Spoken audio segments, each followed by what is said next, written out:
Great Debaters Contest is powered by Blaze, by Safaricom, the Youth Network. Welcome to the Great Debaters Contest. We are in Nakuru region, as always looking for the best that debate has to offer. I am Mariam Bishar. And I am Austin Nyumbok. Our motion today is the growing urban population should be prioritized for water access. We have Menengai High School versus Molo Academy. Mariam, who's going to take the day today? Menengai High School and Molo Academy will answer that for us. First proposer, you have 3 minutes. My name is Rafael Kamau from Menengai High School, and I stand here today to strongly propose the motion that states that the growing urban population should be given priority in access to water. First of all, let's ask ourselves this question. What is priority? It means that these urban centers that we have will have more access to water as compared to their rural counterparts. We need to have urban areas to have sufficient water for various reasons. As we all know, small minds talk about people. Average minds talk about events. And great minds talk about ideas. My idea is that water supply to urban centers should be prioritized. Here are my reasons. The first reason, sanitation. It is no rocket science that our urban areas in our country heavily rely on water supply for sanitation.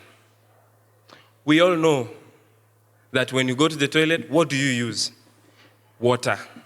When you wash your hands, what do you use? Water. Something very important. Statistics have shown that when water supply is low, health deteriorates and diseases, due to the diseases that come from the lack of water supply for proper sanitation. For example, according to the World Health Organization report released on the 7th of October 2014, it showed that approximately 298,000 people died and were suffering from diarrhea. And this is just a tip of the iceberg. Just imagine the amount of death, the number of people who are dying due to other diseases caused by poor sanitation, such as cholera, typhoid, and hepatitis A, among others. We need to consider our position, and I beg my dear opposers to consider their position about this. If these 298,000 people are located in urban areas, by giving these people more water, according to the report, the sanitation issues will go down. Hence, we must prioritize on sanitation so that we have a healthy nation. Thank you. We're ready to hear opening statements from the opposition. You have 3 minutes. On to the definition. What is this so-called growing urban population? The growing urban population basically is the increasing numbers of persons in the urban centers. Water access, what is that? That is the availability of water to the people in urban centers. Ladies and gentlemen, one thing we all know about is agriculture. Our rural areas, we all know our grandparents or whoever we have at the rural areas, our relatives basically have farms over there. They do farming, be it in large scale or small scale. Now, agriculture being practiced in most of these areas, that is rural areas, is a clear indication that we need more water in the rural areas because in the urban centers, what shall we eat? Will we eat stone? Will we eat buildings? Will we eat or whatever there is in the urban centers? We will not. That is why we need more water in the rural areas for the agricultural sector, because it is our backbone of the economy. Now, onto our facts. Looking at agricultural water, this is basically water being used for irrigation, pesticide, and basically fertilizer application. Now, fresh produce and good livestock is what we have every day. Everyone eats. Today we've all taken breakfast. Tomorrow you'll eat. The other day you'll eat. We eat basically every day. So what are we saying? Water should be given to the rural areas. Ladies and gentlemen, according to a research carried out by the United States Geological Survey for Developing Countries, it said that we need an approximately, remember it's approximately 60% or rather 65%, sorry, of the world's water. Now, let's ask ourselves, this research is on developing countries. Kenya is a case study of a developing countries, or rather, if you may like, a third world country. And as Kenya being among the top 5 countries in Africa that are developing quite fast, we're still not there. We're still not at 65%. Let me just pose a question, maybe to our judges. Is any one of you a farmer? Any one of you, besides being a judge, is any one of you a farmer? Yes or no? Yeah, you can see one of our judges over here in the middle is a farmer. So maybe after this you can ask him, what do you consider when you have a plot of land, when you have a 1 acre piece of land? What do you consider? You consider water. Now, this water, we shall use it to apply pesticides in the farms. We shall use this water for irrigation. And out of this, we shall grow economically. Ladies and gentlemen, let us oppose this motion. Come on. Let us have solutions. Please join our team. Case closed. On to cross-examinations now. Proposition, you have 3 minutes to state your case. My name is Zamzam Hussein Mohamud from the Menengai High School, ready to propose the motion that says the growing urban population should be given priority for water access. But before I do that, I want to correct the speaker who has just left the floor. You said that in rural areas we need water for agriculture, and yet you know that in rural areas we have availability of rivers, lakes. Why don't you actually conserve that water and use it for agriculture, watering the animals, irrigation schemes? Why don't you actually not pollute that water? For example, in Egypt, there's River Nile. That River Nile is the one that provides for Egypt as a whole. Yet, its source is from Lake Victoria. They do conserve that water so that they can use it for their requirements. And to my first point, as the motion states that a growing urban population, they need water. There are over 5 million residents per month in densely populated areas. And if they are not given water, hazardous events will occur. For example, in urban areas, they need water to wash the dishes. They need water for toilets, for sanitation. Actually, if there's no water, nothing can go on in urban areas. Also, there's also presence of slums. Over 828 million people who are in slums. For example, Mumbai in India, it has more than 12 million residents. What if there's no water? And you know that in slums, they usually share a toilet. If there is no water, the toilets will be unbearable to use. And if those toilets are unbearable to use, it will encourage flying toilets, which will destroy our economy. Because when there's these flying toilets, they pollute the environment, they pollute the water, which makes that water contaminated. How can we take water which is contaminated? I would like to give you an example. There are 2 spouses. One has 2 children, the other one has a child, and you have 3 apples. Which one will you give the 2 apples to, and which one will you give the one apple to? I'm relating that question to the audience. Of course, you'll give that apple to the spouse with 2 children. You'll give them 2 apples. But the spouse with 1 child, you'll give them an apple. That is the same that happens in urban areas. When the population is high, there is need of more water in urban areas. And to my second point, tourism. When people come to Kenya, the first place they land in is in the airports. And in the airports, the airports are located in urban centers.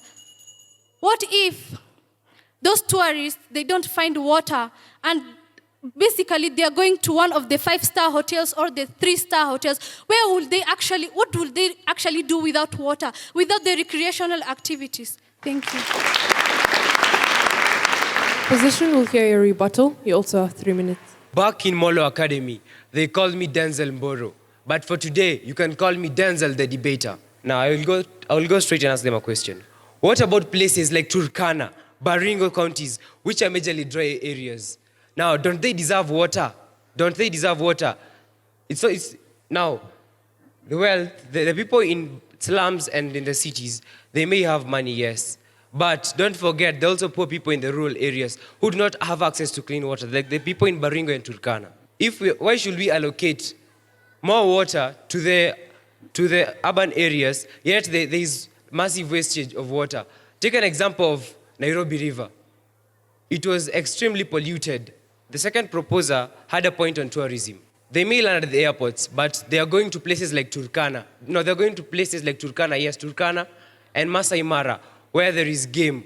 Now, if those places do not have water, what will they use? I am here today to strongly oppose the motion that states the growing urban population should be given priority to water access. My first point is on regional bias. By show of hand, how many of us have siblings? By show of hand. Now, how would you feel if your sibling is given more pocket money when he's going to school? Wouldn't you feel bad? Wouldn't you feel bad? Now, why should we allocate more water to the urban areas, yet even people in the rural areas deserve water? According to the United Nations International Decade for Water for Life, 2005 to 2015, an estimated 96% of urban population globally used an improved water supply source in 2010, compared to 81% of rural dwellers. 653 million rural dwellers lacked improved water sources of drinking water. Don't they deserve water too? Why should we give people in urban areas more water, yet there are 653 million people globally who do not have water? Now, if we give people in rural areas adequate water, it will go a long way to improving community health.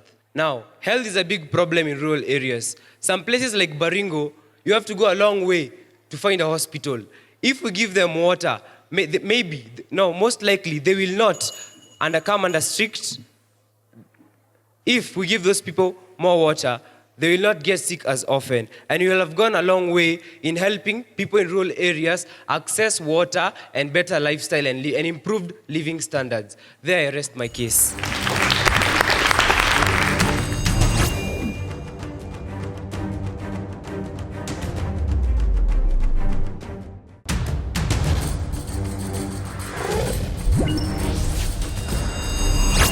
The proposers have been asked if we were to prioritize urban areas for access to water, then how would these urban areas get their farm products, seeing as they mostly get them from rural areas? And the opposition have been tasked with explaining why we should give access to rural areas, give water access to rural areas, yet a lot of wastage goes on in irrigation. So we'll have them respond to those queries. Proposer number 3, you have 3 minutes. To correct the first opposer. On an agricultural basis, I like to give you an example of Israel. 60% of their land is arid. The rest 40 is desert. Yup, I also didn't believe it. But guess what? They are a world food and water basket. Where they get their water, this is where the real things play out. Water from rivers and lakes is quite hard to access in Israel. So what they do is they desalify seawater and use it in irrigation. So if you speak about agriculture, please, you have to up your game. Secondly, I like to address him who said that urban areas waste their water. I believe that we should not forget the fact that in the urban areas, we have water recycling plants. For example, I'll start not so far from here in Nairobi. Nairobi recycle their sewage water. 2, we have Singapore. Singapore don't have internal lakes and rivers to provide them with water. They import 50% of their water, and when that 50% is used up, they recycle 30% of it. So, as a fact, 30% of the water in Singapore is recycled. If you still speak of water wastage, come on, you're an academy. You can do better. To answer the question, her question said that if we deny the rural population water, where will we get the agricultural products? We have greenhouse farming nowadays. Open-air agriculture is long gone. And another point, in rural areas, you only have a few uses for water. All water uses in rural areas are domestic. Why? They water their animals, they water their crops, they wash their clothes, they bathe. Come on. Yeah, like an example, here in Nakuru, we have the Menengai oil refineries. That's an industry. Added on to the domestic uses which we as people have, there are industrial uses, like cooling the machines, and actually mixing of some certain chemicals in correct proportions. With that, I rest my case. Proposers, you have 3 minutes to answer the audience. I'm Jess Moturi from Molo Academy, Boys Secondary School. First, I'll respond to the question that we, the opposers, were asked. I don't think that evaporation taking place in the flooding irrigation system is wastage. Because, first of all, evaporation is a natural. It takes place naturally. Now, how can we, man, fight nature?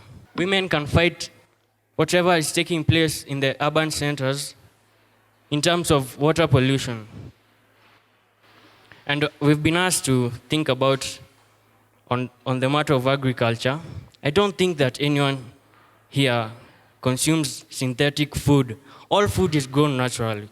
And for food to be grown, we need water, which is obviously a necessity.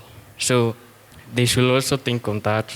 Okay, on to my point on pollution. We all know that the cases of pollution are majorly based on the urban centers. Am I right? I believe I'm so. Now in the urban centers, did you know that too much of something is poisonous? Too much of water in the urban centers can cause health issues, whereby people can contract waterborne diseases such as cholera and bilharzia because of excessive water. Also, excess water leads to conditions such as dampness, which is also not good for human health. In the urban areas, we've seen that if we give water to the urban areas, it will cause pollution because excessive water causes health issues. Therefore, I prefer that we should give more water to the rural areas because they have better management systems of their water. For example, they water their plants. And for domestic uses, such as also watering their livestock, which helps boost the economy of Kenya through agriculture. That's all. Thank you.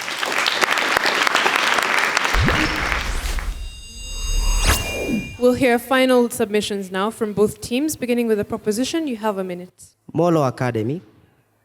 Menengai was hoping for competition when we came here that you didn't have. First of all, I would like to rip holes from the third opposer, I believe. The third opposer said that rural areas have better water management. What water management methods are these? Please state them. Come on, facts to back up your statements. Secondly, no, please, the audience, am I wrong in my, am I lying to you? Am I lying to you?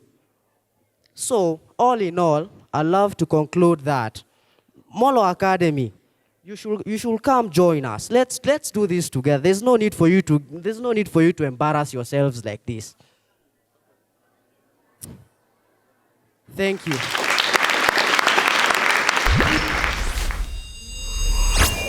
Opposition, you have 1 minute. I must say, at first, I've not really understood what you said because all I could hear was Molo Academy and I could not see where the motion could come in. So please, in as much as we're debating, it's not about what we have. It's about convincing you. That's the sense that is there. So in as much as you may come here and try to say Molo Academy this, Molo Academy that, it does not matter. Deliver, then the judges shall judge. Final remarks. 1. Agriculture, pollution, and regional bias. Those are the 3 things that we need to look at. My friend Denzel asked, how many of us have siblings? So some of you raised your hands, and he asked, how do you feel when your sibling is given more pocket money than you? You feel bad, right? So in the same case, always remember the world out there, we need to be equal. It's a man, eat man society. But despite that, we are one people. Let us be equal. Remember, water is life. We all need it.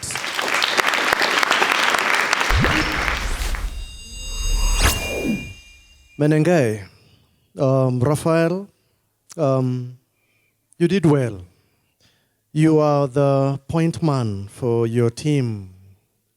Grow some fire, grow some emotional involvement, put some conviction in your voice. Avoid the lukewarm attitude because it is going to water down your starting point. You are taking off. The taking off bit is quite important.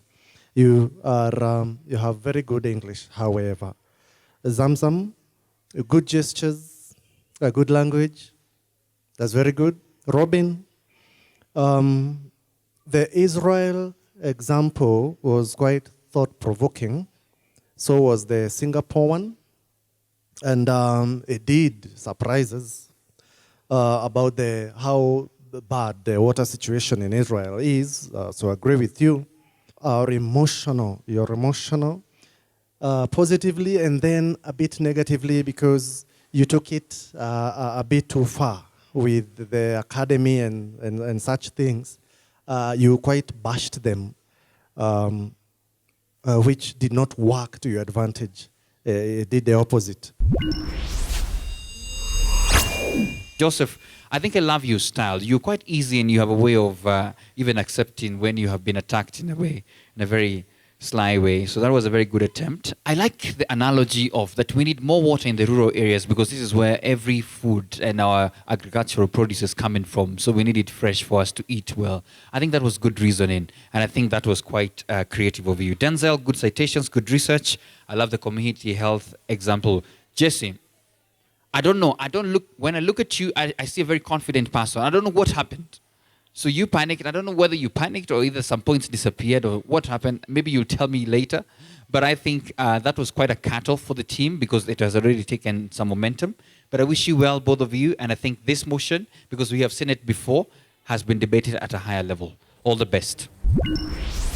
Molo Academy, the judges awarded you with 60%. Please give them a round of applause.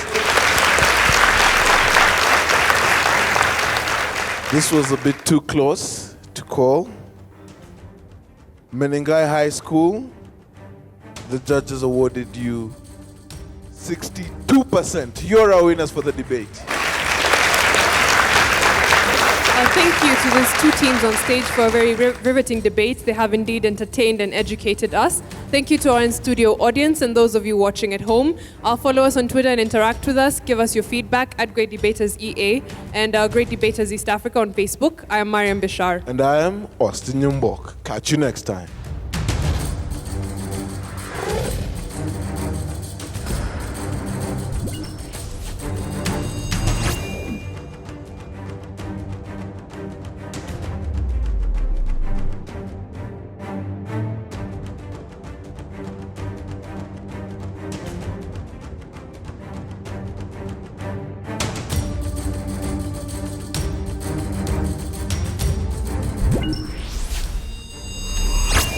The Great Debaters Contest is powered by Blaze, by Safaricom, the Youth Network.